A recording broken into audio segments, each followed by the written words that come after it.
momento en que vamos a exponer la palabra del Señor. Y damos gracias al Señor por este tiempo. Les pido que puedan estar allí, rogando al Señor, ¿verdad? Que Él dirija todo de principio a fin, lo que vayamos a hacer. Y damos gracias al Señor, mensaje número 32 de esta serie de Primera de Corintios. Ya estamos en el capítulo 12, hoy día vamos a estar viendo entre los versículos 1 al 3. Bien, les invito a que puedan ir allá y podamos darle lectura a todos juntos. ¿Lo tienen allí, hermanos?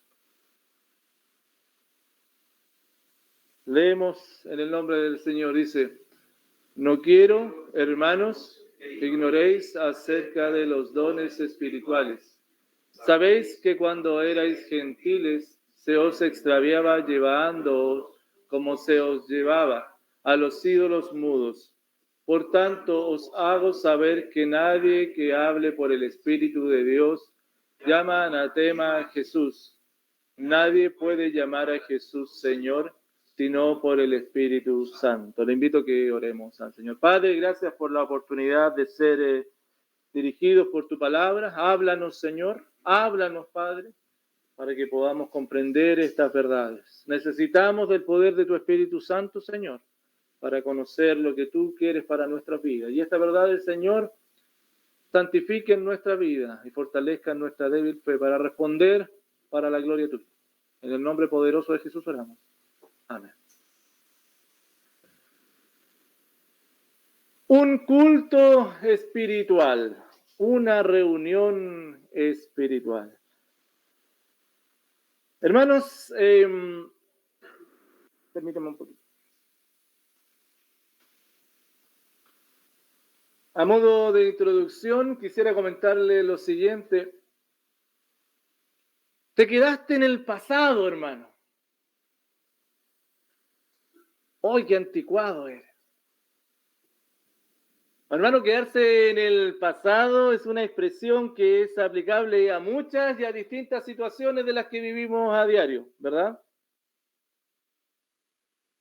Uno podría añorar aquellas cosas bellas que viviste en tiempos atrás, cosas que te hicieron bien, situaciones, resultados que se obtuvieron, personas con las que compartiste, experiencias que viviste.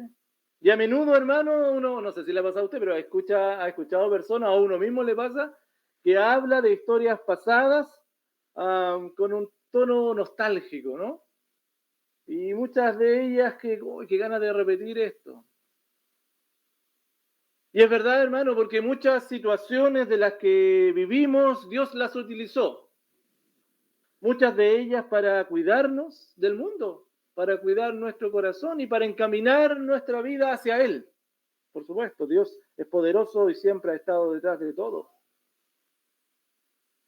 Pero ¿saben qué? El problema sucede cuando miramos las situaciones pasadas y volvemos vez tras vez a aquellas situaciones o a aquel lugar o a aquellas personas de donde precisamente fuimos rescatados.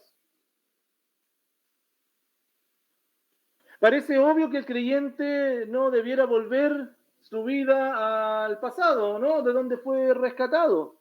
Es más, muchos de nosotros, conociendo la vida de la gran mayoría de ustedes, hermanos, podemos decir que el Señor nos rescató de lugares, de situaciones y de personas o de formas de vida muy complicadas, ¿o no? Sí, muchos de nosotros sufrimos eso y el Señor desde allí nos rescató. Pero hermano, ¿qué hay si hoy seguimos en ellas? Si hoy estamos y continuamos en aquellas cosas de donde el Señor nos rescató. ¿Qué hay si aquellas antiguas formas de vida siguen presentes? Y muchas veces incluso sin identificarlo, lo estamos trayendo a la iglesia, dentro de la iglesia. Precisamente, hermano, eso era lo que la iglesia de Corinto estaba viviendo. Precisamente. Sin darse cuenta, o quizás alguno con intención, muchos de ellos pretendiendo hacer el bien, por supuesto, pero estaban llevando sus vidas y la del resto, en consecuencia, No para edificarlo, sino, como hemos visto anteriormente, para lo peor. ¿Te acuerdas, no? Para lo peor. Ya vimos en el capítulo 10, en el capítulo 11, que ellos se consideraban bien poco cuando estaban juntos. ¿Se acuerdan o no? Que no se esperaban. Incluso abusaban de esto allí en la cena del Señor. Y Pablo precisamente les corrige ordenando la cena del Señor, llevándolo a la esencia de esto, para que cuando compartieran la cena del Señor hicieran memoria, por supuesto, pero tuviesen presente con su actitud hacia el cuerpo de Cristo. ¿Se acuerdan? Que es la iglesia. A continuación, hermanos, el capítulo 12 al 14, y como otra muestra de cómo ellos estaban distorsionando el culto, Pablo les va a hablar a los corintios en esta sección, capítulos 12 al 14, y les va a hablar acerca de los dones espirituales. Lo que comenzamos hoy día a ver.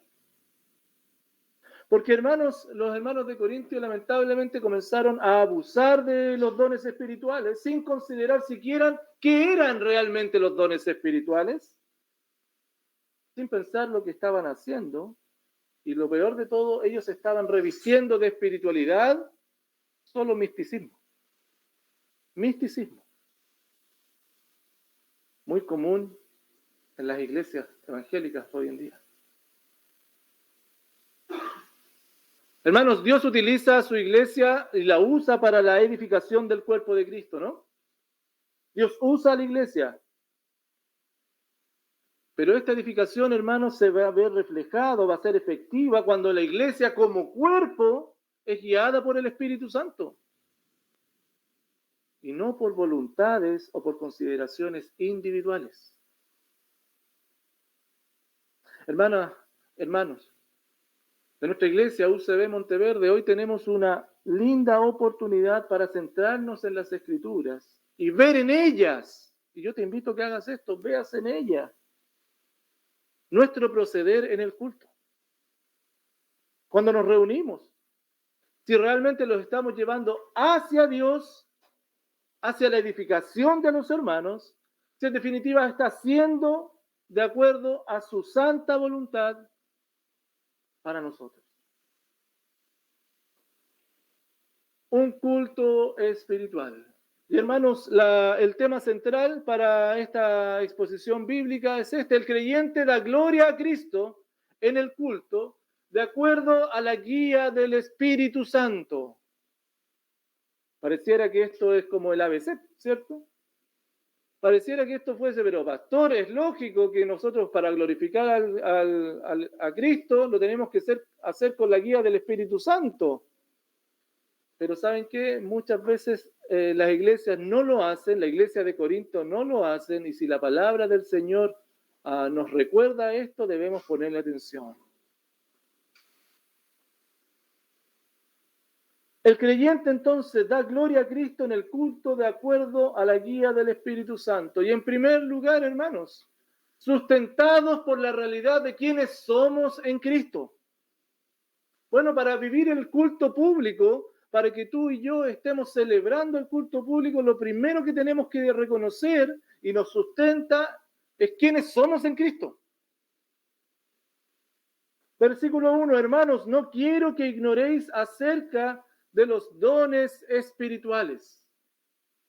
No quiero que ignoréis acerca de los dones espirituales. Atención con lo siguiente, hermanos, porque Pablo le habla a la iglesia, ¿no? ¿Está claro ahí? Versículo 1 le dice, hermanos, le está hablando a creyentes, como ha venido hablando durante todo este libro, ¿cierto? Eso es para la iglesia, hermanos. Y continuando con esta temática del culto público, y Pablo muestra un deseo profundo para con los hermanos, con la iglesia de Corintio. No quiero que ignoren. No quiere que ellos no entiendan, que desconozcan acerca de los dones espirituales. Ahora bien, hermanos, una buena traducción para eso, los dones espirituales, es Es que Pablo, más general que eso, él no quería que no entendieran acerca de las cosas del Espíritu, de las cosas espirituales. Ese es el tema de fondo. Aquellas cosas que pertenecían al Espíritu. Algunas traducciones lo toman así porque es la idea general. Nuestra traducción, Reina Valera, por supuesto, que es una muy fiable traducción, lo dice dones espirituales. Pero lo que Pablo está abarcando es mucho más amplio. Es de las cosas del Espíritu, las que pertenecen al mundo del Espíritu. Eso es lo que Pablo le está diciendo. No lo desconozcan esto. ¿Cuáles son las cosas del Espíritu? ¿A qué se refiere con las cosas del Espíritu? Bueno, dentro de ellas, por supuesto, están los dones espirituales. Bueno, algunas traducciones incluso dicen personas espirituales. No, pero yo creo que una buena forma de entenderlo es no ignoren las cosas que vienen del Espíritu. La palabra que se utiliza acá es la palabra neumáticos, que lo conocemos, ¿cierto? Un neumático, lo entendemos nosotros, pero tiene que ver con aire, por eso en ese sentido lo usamos nosotros. Sin embargo, en la Biblia hace referencia a la fuente, no a la actividad. Por eso les digo que no tiene que ver solamente con la actividad del Espíritu, o del don espiritual, sino que a las cosas del Espíritu. Por lo tanto, lo que Pablo, hermano, está enfatizando es que no quiere que los hermanos ignoren aquellas cosas que son espirituales. Esta misma palabra es utilizada más adelante, la vamos a ver en el 14.1. Seguid el amor y procurad las cosas espirituales, refiriéndose, por supuesto, a los dones espirituales en ese sentido. Bueno, pero es la misma palabra que aparece ahí. Ahora bien, hermano, ¿cuál es la intención del apóstol Pablo de fondo? Es no entregarles a ellos una nueva revelación de las cosas. No es que Pablo le va a decir, oye, hermano, yo les traigo algo nuevo, no. Sino que Pablo lo que quiere es corregir y reafirmar aquello que ellos están creyendo. Aquellos que son creyentes. Los hermanos de Corinto, hermanos, creían que las manifestaciones de las lenguas extrañas eran lo máximo de la espiritualidad. Eso es lo que ellos estaban pensando. Y eso es lo que ellos vivían. Y abusaban de esta actividad. Y Pablo no quiere que ignoren acerca de las cosas del Espíritu. No ignoren la fuente de donde viene todo y no obvien, no ignoren quiénes son ustedes en Cristo. De dónde viene la vida espiritual. De dónde viene el poder realmente. Hermano, el creyente que ha nacido nuevamente, la persona que ha nacido nuevamente, que ha llegado a ser un creyente, que tiene vida espiritual que antes no tenía, esa vida espiritual que es proporcionada por Dios y que le lleva a mantener un estilo de vida caracterizado por la presencia y la guía del Espíritu Santo, debe conocer siempre y estar atento de dónde viene el poder para vivir una vida que glorifica a Dios, tanto en lo personal, pero también en el culto. Y esto viene del Espíritu Santo. Los creyentes, Romanos 8:9 nos dice, mas vosotros no vivís según la carne, sino según el Espíritu. Ahí está una declaración y esa es la verdad del creyente. El creyente no vive según la carne, el creyente vive según el Espíritu. Si es que el Espíritu de Dios mora en vosotros, si es que el Espíritu de Dios mora en ustedes, ¿cuál es la consecuencia? No viven en la carne, viven en el Espíritu, tienen vida espiritual, porque el Espíritu Santo mora en ustedes. Y si alguno no tiene el Espíritu de Cristo, no es de él. No es tan complicado. El apóstol Pablo le decía esto a los romanos. Por lo tanto, si ustedes son creyentes, la fuente de su poder va a venir del Espíritu Santo, porque el Espíritu Santo mora en ustedes. ¿Y saben por qué les digo esto, hermanos? ¿Por qué es tan importante y por qué era relevante que Pablo lo compartiera en la iglesia de Corinto? Porque muchas veces los creyentes confundimos espiritualidad con misticismo. Te lo repito, hermano, escúchame, porque puede que lo estés viviendo tú también. Muchas veces los creyentes confundimos espiritualidad con misticismo. ¿Qué es el misticismo? El misticismo, hermano, propone la unión de la persona a Dios. Busca que las personas se unan a Dios a través de distintas instancias y acciones que las personas pueden hacer. Como por ejemplo, la devoción diaria, la caridad, la religiosidad, hacer esto otro. Esto me va a llevar a unirme a Dios. Entonces, mientras más acciones nosotros hagamos en pos de eso, más unidos vamos a estar a Dios.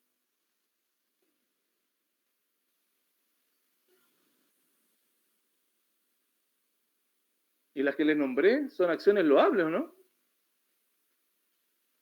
La devoción es una acción loable, la caridad es una acción loable,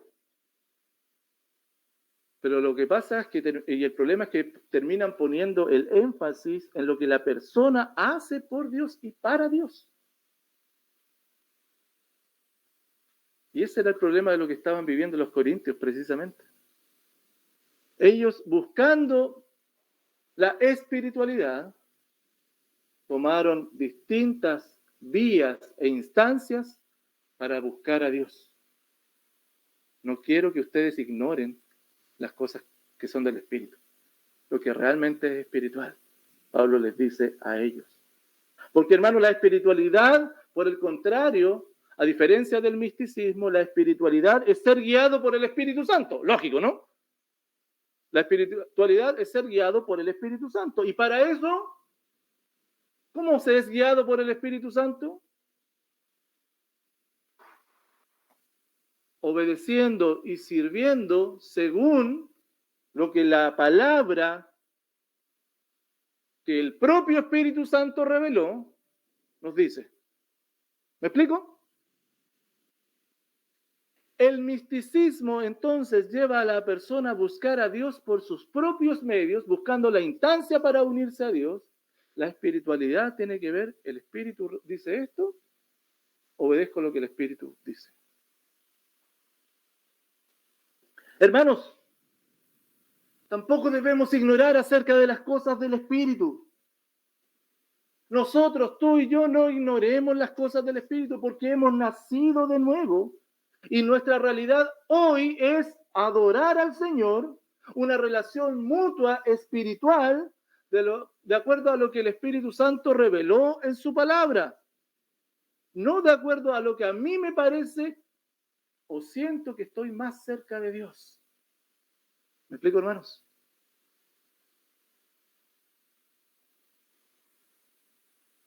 Porque, hermano, por mucho que el atleta que corre 100 metros planos se esfuerce en correr una maratón, no podrá hacerlo. Porque necesita el equipamiento correcto, necesita la condición correcta para pasar de una carrera corta, que es explosiva, a una carrera larga, que es de fondo. ¿Cierto? No es lo mismo. Aunque ambos son atletas y pareciera que pudiese serlo. No es el empeño que ponga o que estos deportes sean parecidos, son realidades distintas. Hermanos, Dios demanda adoración espiritual, ¿o no? Espiritual. Y para esto, esta capacidad nos ha sido provista por el Espíritu Santo que mora en nosotros. Entonces podemos persistir en buscarle a Él, no de acuerdo a nuestro propio equipamiento, sino a lo que Él nos ha dado para adorar a Dios. Te hago una pregunta, hermano. ¿Tu relación con Dios es mística o es espiritual? ¿Es mística o es espiritual?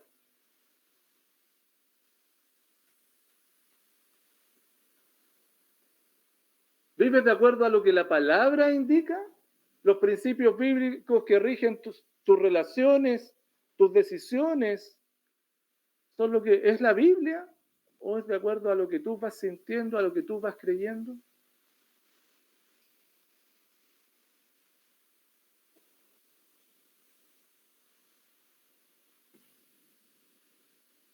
Tengo una enfermedad que es un dolor de espalda pero tú, Señor, me vas a sanar. Tengo fe, Señor, de que tú, y los principios bíblicos, ¿qué me dicen al respecto? ¿Me he cuidado? ¿He tenido cuidado de mi cuerpo? ¿He sido diligente en lo que tengo que hacer? ¿O simplemente estoy esperando la ayuda del Señor? ¿Me explico, hermano? ¿Tenemos una relación mística con el Señor o espiritual? ¿Y te relacionas con los hermanos de manera mística o espiritualmente? ¿De acuerdo a tus posibilidades o de acuerdo a lo que la Biblia nos indica? ¿Eres una persona marcada por la obediencia a las Escrituras o tomas más en cuenta tu propia opinión respecto a tu adoración a Dios, respecto a tu servicio a los hermanos? Hermano, el Señor es espíritu. Es claro, ¿verdad? Juan 4:24. Los que le adoran en espíritu y en verdad. Tu palabra es verdad. Es necesario que le adoren. Por otro lado, hermano, solamente para mencionártelo, que me parece muy lindo esto. ¿Puedes ver la profunda preocupación que el apóstol Pablo tenía por sus hermanos? ¿Qué hizo el apóstol Pablo con esta preocupación?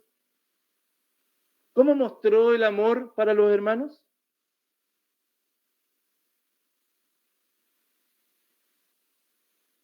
Les exhortó quitando a los hermanos del error, que es algo que tú y yo debemos hacer a diario. Romanos 15:14, lo hemos estado viendo en el curso de Romanos los días martes, ¿verdad? Pero estoy seguro de vosotros, hermanos míos, de que vosotros mismos estáis llenos de bondad. Esa es la realidad en Cristo. Estamos llenos de bondad. El Espíritu Santo mora en nosotros, no porque nosotros seamos bondadosos. Estamos llenos de eso. El Espíritu Santo mora en nosotros. Y llenos de todo conocimiento. El Espíritu Santo mora en nosotros. De tal manera que podéis amonestaros unos a otros. El servicio a los hermanos siempre tiene que ver con ponerle en la mente el Evangelio, llevarlos a Cristo. Por eso Pablo le decía ahí en Colosenses 1:27, Cristo en vosotros la esperanza de gloria, a quien anunciamos amonestando a todo hombre. ¿Cómo se anuncia Cristo? Amonestando a todo hombre y enseñando a todo hombre en toda sabiduría. ¿Para qué? Para que esa persona sea perfecta, madura en Cristo Jesús. Pero no, yo no puedo hacer esto. ¿Cómo voy a hacerlo? Para lo cual, versículo 29, también trabajo. Sí, me esfuerzo, pero luchando según la potencia de Él, la cual actúa poderosamente en mí. Hermanos, el creyente da gloria a Cristo en el culto de acuerdo a la guía del Espíritu Santo. Y en primer lugar, entonces, sustentado por la realidad de quiénes somos en Cristo. Una relación espiritual porque el Espíritu Santo mora en nosotros. Pero además, hermanos, sin olvidar quiénes fuimos sin Cristo. Sin olvidar quiénes fuimos sin Cristo. Versículo 2. Sabéis que cuando erais gentiles se os extraviaba llevándoos como se os llevaba a los ídolos mudos. Hermanos, Pablo, para que comprendamos un poquito esto, aunque es bien explícito, ¿verdad? Pablo les recuerda a ellos, a los hermanos de Corinto, les va a recordar algo que ellos sabían. ¿Sabéis? Les dice, ¿cierto? ¿Sabéis? Esto ustedes lo saben porque los hermanos de Corinto habían pasado de muerte a vida, ¿cierto? De ser gentiles a ser creyentes. Lo sabían, pero necesitaban ser recordados. Probablemente lo olvidaban. En un tiempo ellos fueron gentiles, no es que hayan dejado de serlo de raza, ¿cierto? Sino que está diciendo, no eran creyentes. A eso se está refiriendo en este momento. En un tiempo ellos fueron gentiles en el pasado, ¿verdad? Y en ese tiempo, cuando ellos eran gentiles, cuando no eran creyentes, ¿qué pasa con un gentil? ¿Con un no creyente? Mira lo que dice. Se os extraviaba llevándoos como se os llevaba a los ídolos mudos. Un no creyente, un gentil, ¿cuál es su estilo de vida? ¿Ir hacia dónde? Hacia los ídolos mudos. ¿Cuál zombie, no? No sé si te miras esto, un no creyente. ¿Cuál zombies caminaban por la vida con un solo objetivo? ¿Cuál es ese? Ir tras los ídolos mudos. Mudos, hermanos, porque no tienen vida, porque no escuchan, porque no hablan. Y anteriormente, en el capítulo 10, versículos 20-21, lo vimos. Capítulo 10, versículos 20-21, Pablo se refirió a ellos como demonios. ¿Te acuerdas? Al contrario del Dios vivo, de Jesucristo resucitado. Pero una persona no creyente, su estilo de vida, ¿cuál es? Ir detrás de los ídolos mudos. Y hermanos, para Pablo pareciera ser fundamental hacer la diferencia entre lo que ellos habían llegado a ser, ¿cierto? Versículo 1, conocer las cosas espirituales, vivir de acuerdo al Espíritu, y hacer la diferencia con la vida no espiritual, pagana que ellos tenían antes, sin Cristo. Presumiblemente, hermanos, los hermanos de Corintios olvidaban la gran diferencia en esencia de lo que eran anteriormente. Olvidaban lo que ellos eran anteriormente. Pero también olvidaban lo que habían llegado a ser. Qué triste eso, ¿no? Imagínate una persona, un creyente, olvidándose no teniendo en cuenta lo que eran, pero también tampoco valorando lo que es hoy. ¿Qué tenemos? ¿Cuál es el resultado entonces? Y hermano, la realidad en la que vivíamos era tremenda, ¿o no? Mira, por favor, yo te voy a compartir unos versículos y ponle atención a estos versículos, te invito, que nos narran, nos ilustran cómo es la vida de un no creyente, la vida tuya y mía pasada. En Efesios 2:12, mira, dice, en aquel tiempo, sin Cristo, estabais sin Cristo, alejados de la ciudadanía de Israel, ajenos a los pactos de la promesa, sin esperanza y sin Dios en el mundo.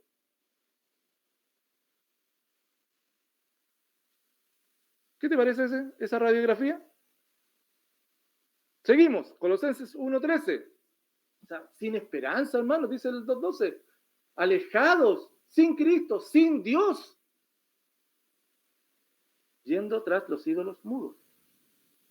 Colosenses 1:13 dice, el cual nos ha librado de la potestad de las tinieblas y trasladado al reino de su amado Hijo. Pero me quiero quedar con la primera parte, que es lo que quiero enfatizar acá. ¿Cuál es la realidad de un no creyente? ¿Bajo qué está? Bajo la potestad de las tinieblas. Ese eras tú y ese era yo. Sin Dios, sin esperanza, sin Cristo, bajo la potestad de las tinieblas, bajo el derecho, bajo la autoridad de las tinieblas. Seguimos. Mira cómo se va profundizando, mira cómo el Señor Jesucristo le hablaba a los fariseos, ¿te acuerdas o no?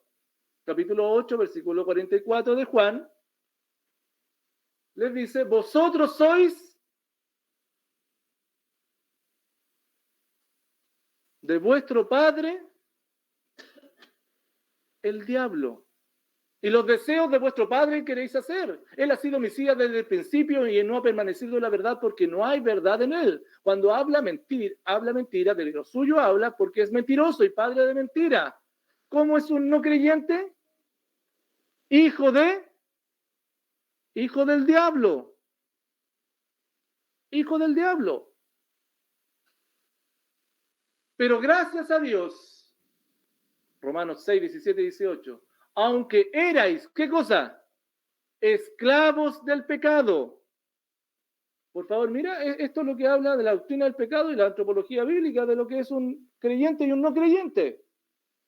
Comprendamos la depravación que hay en una persona. Erais esclavos del pecado. Habéis obedecido de corazón a aquella forma de doctrina por la cual fuiste entregados y libertados del pecado. Viniste a ser siervos de la justicia. Entonces, hermanos, los hermanos de Corintios, Pablo le está recordando porque ellos estaban haciendo algo en el culto. ¿Qué era lo que ellos estaban haciendo en el culto? Lo vamos a ver a continuación. ¿Cómo se veía esto en la vida práctica de un no creyente? Efesios 4, 17 al 19 dice, esto pues digo y requiero en el Señor que ya no andéis como los otros gentiles, o sea, los que no son creyentes, porque los efesios eran gentiles, ¿cierto? Como los otros gentiles que andan en la vanidad de su mente, teniendo el entendimiento entenebrecido, ajenos de la vida de Dios por la ignorancia que en ellos hay, por la dureza de su corazón, los cuales, y así se muestra, una vida sin Dios. Después que perdieron toda sensibilidad, se entregaron a la lascivia para cometer con avidez toda clase de impureza. Y eso es el síntoma. El diagnóstico es estar sin Dios, estar bajo la potestad de las tinieblas, hijo del diablo. Ese es el diagnóstico. ¿Y el síntoma, cómo esto se expresa? Para cometer con avidez toda clase de impurezas. Esa es la radiografía de un no creyente. Y Pablo les dice a ellos, sin Cristo, las personas estaban esclavizadas a sus propios deseos. ¿O no? Esclavizadas a sus propios impulsos. Escúchame, iglesia. Alguien sin Cristo no tiene posibilidad de elegir. Es esclavo. Las tinieblas están sobre él. No puede vencerlos. Si tiene una adicción, no puede vencerlo. Es más, se normalizan. Así es la vida. Yo soy así. ¿Has escuchado eso, no? Yo soy así. No habría problema. Haz lo que tú quieras. El problema es cuál es con esos deseos que comúnmente son egoístas, ¿o no? Son deseos egoístas que buscan el propio bien y son capaces de acomodar su estilo de vida solo para buscar satisfacerse a sí mismos. Buscan la comodidad, buscan el placer, buscan la satisfacción, buscan la felicidad. Hermanos, buscan la felicidad.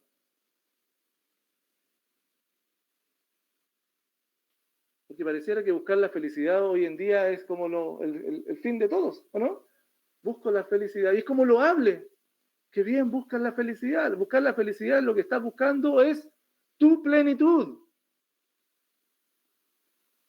Muchas veces a costa de cualquier precio, con acciones centradas en ti mismo y en la mayoría de los casos afectando a muchas otras personas, afectando a otros, sin tener cuenta a Dios, afectando a muchos otros. Y lo peor, hermano, como te decía delante, no puedes salir de allí, no se puede salir de allí, porque son ídolos mudos que no van a responder. Sin razón, lejos de Dios. Hermanos, yo solamente te quiero llevar a esto. ¿Te das cuenta la radiografía? ¿Te diste cuenta como un no creyente? Entonces yo te quiero llevar a lo otro. Escúchame. Todos los que están acá, por favor. ¿Te das cuenta entonces por qué es necesario el arrepentimiento? Por esto la necesidad del arrepentimiento al momento de la conversión. ¿Y arrepentirme de qué? De una vida, cambiar de dirección y de una vida centrada en mí mismo. Vivir sin Dios, lejos de Dios, así como todos lo hemos expresado acá. Por eso es tan importante el arrepentimiento. Por eso Jesucristo, allá en Marcos 1:15, el tiempo se ha cumplido, el tiempo el reino de Dios se ha acercado. ¿Y qué dijo Jesucristo? Lo primero que dijo, arrepiéntanse. De todo eso, de esta lista de versículos que acabo de compartir, arrepiéntanse y crean en el Evangelio. En Hechos 17:30 me gusta esto, dice, pero Dios, habiendo pasado por alto los tiempos de esta ignorancia, ahora, ¿qué hace Dios? Manda a todos los hombres en todo lugar que se arrepientan. A todos los hombres en todo lugar que se arrepientan, por cuanto ha establecido un día en el cual juzgará al mundo con justicia, por aquel varón en quien designó, dando fe a todos los que, a todos con haberle levantado de los muertos, dando fe, por supuesto, de Jesucristo. Por eso es tan importante, hermanos, el arrepentirse. Y, hermanos, vale destacar que el arrepentimiento no es solo una actitud. El arrepentimiento, escúchame, hermano, por favor, no es un sentimiento. El arrepentimiento se confirma con frutos dignos de arrepentimiento. frutos dignos de arrepentimiento. Si tú te diste cuenta que vivías así como el diagnóstico que vimos delante, e incluso con esos síntomas, ¿cierto? El arrepentirte es comenzar a vivir de otra forma, amando a Dios y amando a los demás. Y para eso, ¿quién es suficiente? Ninguno de nosotros, solo el poder del Señor. Entonces, hermanos, los creyentes debemos estar conscientes de la tragedia y la miseria de donde el Señor nos ha sacado, ¿no? ¿Te das cuenta que era una tragedia? ¿Era una miseria en donde vivíamos sin esperanza, sin Dios? De allí el Señor nos rescató, de allí, de esas vidas depravadas, egoístas, que vivían para sí, lejos de Dios. Y solo fue su gracia y solo fue su misericordia que vino a tu vida para rescatarte. Por eso es tan importante que no desconozcamos, que no ignoremos las cosas del Espíritu. Porque esa es nuestra realidad en Cristo hoy. Aquellas cosas del Espíritu son precisamente las que nos han rescatado del dominio del pecado, permitiéndonos hoy y asegurándonos una eternidad junto a Dios. Y son aquellas cosas del Espíritu las que nos libran día a día de las miserias del pecado remanente en nuestro cuerpo. No las desconozcamos, porque es la única forma de poder servir a los hermanos, de poder amar al otro y poder adorar a Dios. ¿Te das cuenta lo que significa vivir sin Dios? ¿Te diste cuenta lo que significa, hermano? Estar consciente de tener o de ser rescatados, salvados del dominio del pecado. ¿Crees que Jesucristo es poderoso para salvarte? ¿Crees que Jesucristo aún es poderoso para salvarte? Bueno, siendo creyentes, hemos sido librados de la esclavitud del pecado. Porque eso es lo que éramos antes. Pero hoy, siendo creyentes, Jesucristo sigue siendo poderoso para salvarnos en nuestro día a día. Arrepintiéndonos de nuestro estilo de vida centrado en nosotros y confiando en Jesucristo. Así como lo hicimos en el momento de nuestra conversión, hoy igual, para ser santificados en Él. Y recuerda que Jesucristo está allí. Él lo dice en Juan 6:37. Todo lo que el Padre me da, vendrá a mí, y el que a mí viene, no lo he hecho fuera. En ningún momento. Tu amante Salvador está allí. El creyente da gloria a Cristo en el culto de acuerdo a la guía del Espíritu Santo, hermano. Primero, sustentados por la realidad de quienes somos en Cristo, sin olvidar quiénes fuimos sin Cristo. Para finalizar, porque nuestra adoración es dirigida por Él. ¿Por qué es importante esto en el momento del culto? ¿Por qué es importante esto al momento del culto? Hermanos, versículo 3 dice: por tanto, os hago saber que nadie que hable por el Espíritu de Dios llama anatema a Jesús. Y nadie puede llamar a Jesús Señor, sino por el Espíritu Santo. Ahora bien, escúchame esto, la siguiente consigna. Cuando las cosas del Espíritu son ignoradas, las repercusiones vienen. Las repercusiones vienen. Los hermanos de Corinto, escúchame lo siguiente, porque es súper importante para ir el hilo de pensamiento. Los hermanos de Corinto comenzaron a vivir de acuerdo a sus propios criterios, ¿te acuerdas? Los hermanos de Corinto comenzaron a vivir de acuerdo a sus propios pareceres. Los hermanos de Corinto comenzaron a vivir de acuerdo a su propia cultura. Y esta cultura, sus pareceres, sus pensamientos, las trasladaron al culto. Te hago enseguida la pregunta, ¿hay algo digno de la vida pasada que pueda ser transferido al culto? ¿Hay algo digno? Dimos el listado, ¿no? ¿Hay algo digno de eso que se pueda? Bueno, los hermanos de Corinto lo estaban haciendo. Ingresaron al culto, a la iglesia.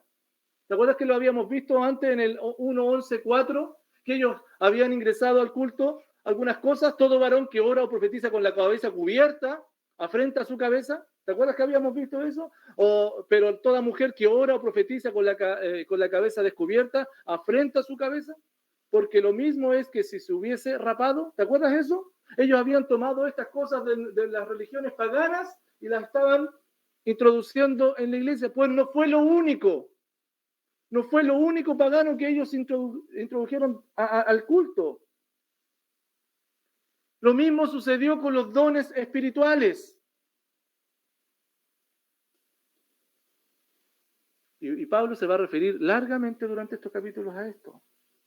Porque en el fondo, ¿qué era lo que estaban haciendo estos hermanos de Corinto?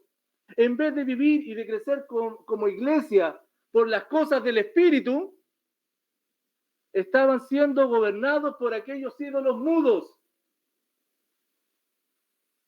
Y lo peor es que ellos creían que estaban haciendo o estaban viviendo vidas espirituales en el culto. ¿Qué es lo que hacían?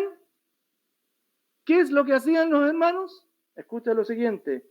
Incluían en los cultos, en el culto de Corinto, los hermanos incluían prácticas propias de religiones paganas. Entre esas prácticas, una llamada ectasia y otra llamada entusiasmos. Ectasia y entusiasmo. ¿Qué es esto? Prácticas paganas. Y consistían en lo siguiente: ceremonias en donde encantos e hipnotismos eran experimentados en el momento de la adoración, llevando a las personas a estados de semiconciencia. Eso se vivía en los cultos paganos. Y por supuesto, como eran entusiasmos también, tenían y concluían en emociones eufóricas, borracheras, orgías, como en los templos paganos eso se vivía. Paréntesis, por eso Pablo le tiene que decir a los efesios: no se embriaguen con vino, en lo cual hay disolución. Antes bien, sean llenos de las cosas del Espíritu.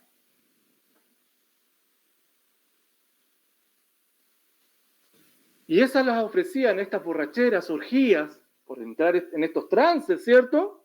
Las ofrecían a sus deidades. Y es así, hermanos, al parecer, como los dones de lengua estaban llevando a la confusión a los hermanos, de tal manera que llamaban a Jesucristo anatema, maldito. Eso significa anatema. ¿Te das cuenta de lo que pasaba? ¿Por qué llegaban a estos extremos los hermanos? Porque entraban en estos éxtasis, en esta semiconciencia.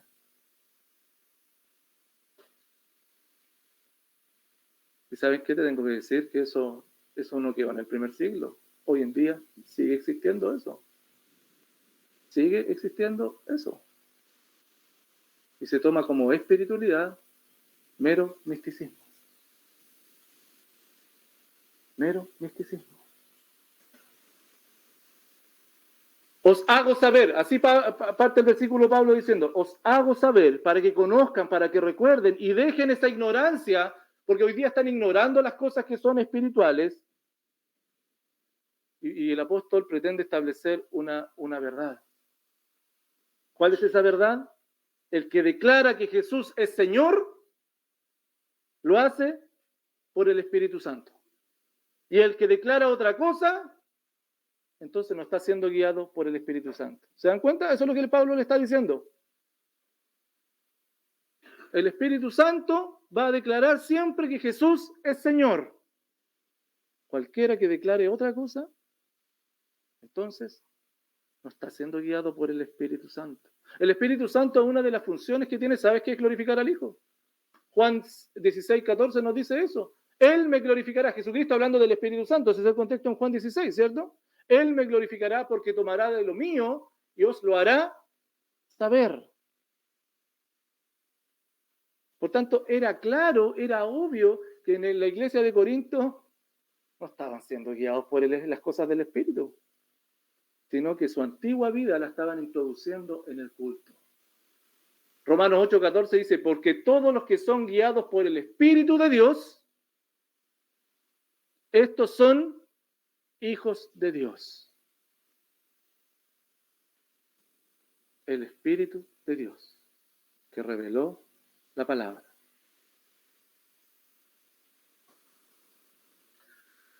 En definitiva, hermanos, yo lo quiero llevar a un punto, no solamente al tema particular que ellos estaban viviendo, sino cómo esto es relevante para nosotros, porque tú puedes decir, pero pastor, esto no pasa entre nosotros.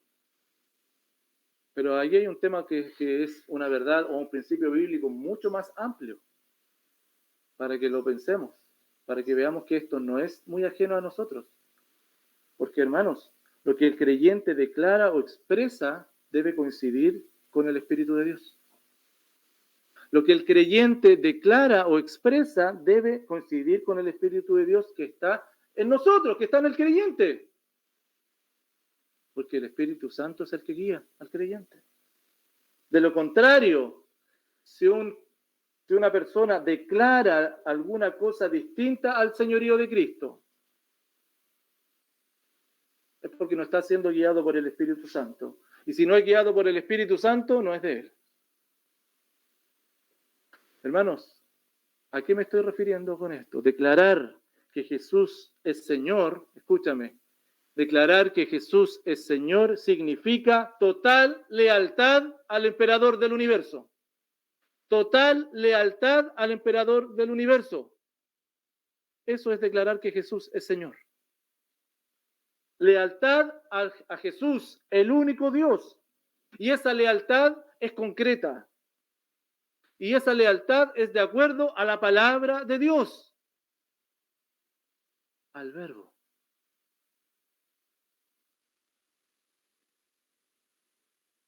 Esa palabra que fue exhalada por el Espíritu Santo. Y eso hace, hermano, toda la y completa diferencia entre un creyente y un incrédulo.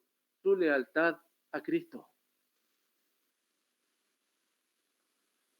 ¿Cómo puede entonces alguien siendo guiado por el Espíritu no tener lealtad a Jesucristo? Es imposible. Es imposible. Porque el Espíritu Santo glorifica al Hijo. Por lo tanto, naturalmente, el Hijo de Dios, nosotros, o más bien dicho, sobrenaturalmente, por la obra del Espíritu Santo, el Hijo de Dios da gloria a Dios. Y lo hace en todo momento de su vida, por supuesto, inclusive, y con mayor razón, en el culto. Lealtad a Cristo. ¿Cuál es la realidad de tu vida, hermano? ¿Cuál es la realidad de tu vida? ¿Hay costumbres pasadas en tu vida que aún conservas? ¿Son dignas que aún las conserves? ¿Hay costumbres, formas de vida pasadas que aún no rindes al Señor, al cual declaras? ¿Y estás declarando a un Cristo distorsionado entonces? A un Cristo a medias tintas. Y ese es el Cristo que están viendo en ti. ¿Lo que declaras está en coherencia con el Espíritu Santo? Tanto en tu hogar como con los hermanos. ¿Declaras a Cristo? En tu trabajo, con tus vecinos, con tus amigos, ¿es a Cristo? ¿Es tu lealtad a Cristo la que se están viendo? ¿Tu testimonio coincide con aquel que mora en ti? ¿Aquel que da la gloria a Cristo? ¿Cuál es tu lealtad a Cristo hoy día? ¿Cuál es tu realidad? Entonces, hermanos, para concluir, pensemos un momento respecto a nuestra adoración a Dios, a Cristo. Piensa un poquito en la calidad de adoración que tú estás llevando día a día delante del Señor. Y también piensa cuál es tu adoración al Señor y tu servicio a los hermanos en medio del culto. ¿Qué es lo que le estás dando a los hermanos? ¿Enseñanza, amonestación o misticismo? ¿Realmente estás dando la gloria a Cristo? El creyente da gloria a Cristo en el culto, hermanos, de acuerdo a la guía del Espíritu Santo. Y para eso, primero, sustentado en la realidad de quienes somos en Cristo. Las cosas del Espíritu. Personas en quienes habita el Espíritu Santo. Pero sin olvidar quiénes fuimos sin Cristo, hermanos. Esclavos del pecado, rescatados de aquel dominio. Por lo tanto, no vale la pena, ni es digno de traerlo a la iglesia. No. Y por último, porque nuestra adoración es dirigida solamente por el Espíritu Santo. Oramos y damos gracias al Señor por su palabra. Gracias, Padre, porque eres bueno. Gracias porque tú nos hablas. Y gracias por la exhortación, porque nos recuerdas quiénes somos, quiénes fuimos y cómo tú estás obrando en nuestra vida. Permítenos vivir vidas espirituales, Señor, de acuerdo a tu palabra, y no vidas místicas, de acuerdo a nuestras propias creencias. Líbranos, Señor, como iglesia, y ayúdanos a estar atentos para que podamos ser sensibles a tu Espíritu Santo, obedeciendo lo que tu palabra nos dice, y que esto va a redundar finalmente en la gloria de tu Hijo. Te alabamos y te glorificamos en los méritos poderosos de Jesús. Amén.